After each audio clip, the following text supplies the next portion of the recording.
મૃતકે 10 દિવસ પહેલા જ બાળકને જન્મ આપ્યો. મૃતક પૂજા કુશવા મૂળ યુપીની રહેવાસી છે અને છેલ્લા ઘણા સમયથી સુરતના હજીરા વિસ્તારમાં પરિવાર સાથે રહેતી હતી.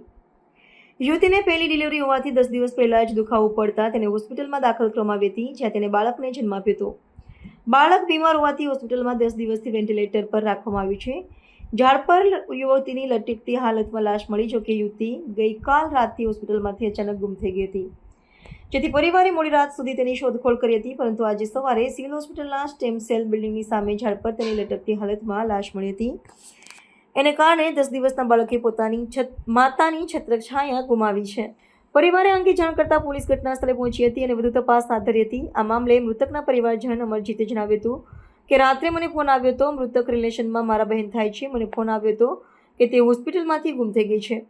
ત્યારબાદ અમે બધા અહીં તેને શોધવા માટે આવ્યા હતા. અમે હોસ્પિટલ અને રેલવે સ્ટેશન સહિત તમામ જગ્યાએ બહેનને શોધી રહ્યા હતા.